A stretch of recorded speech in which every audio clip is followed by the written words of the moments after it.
Di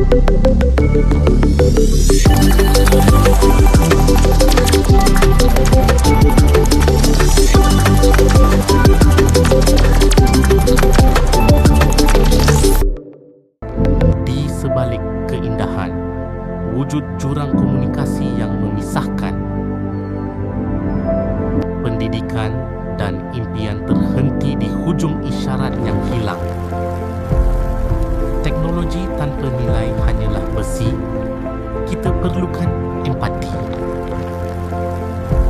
Sebagai jurutera, tanggungjawab kita adalah menghubungkan jiwa. Telekomunikasi adalah nadi yang membawa cahaya maklumat.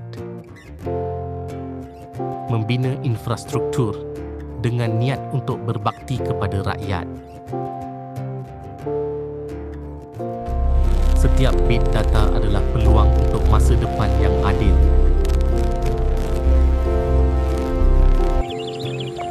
Pertanian pintar moden kini di hujung jari komuniti. Kesihatan jarak jauh kini bukan lagi satu mimpi.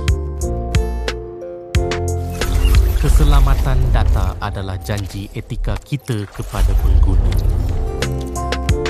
Kolaborasi intelek melahirkan pemimpin beracuankan ilmu. We can route it through the prototype first.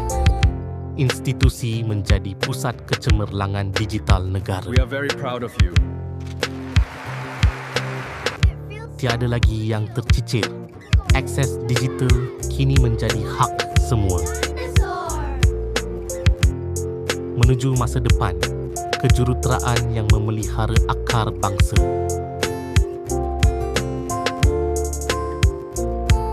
Teknologi berubah, namun nilai kemanusiaan tetap kekal.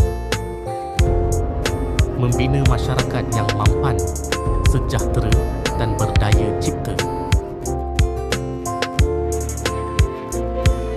Ihsan tanpa wayar, kerana setiap hubungan itu bermakna.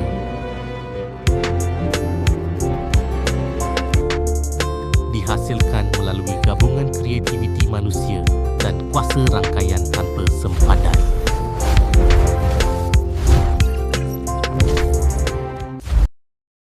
Inilah dunia anda.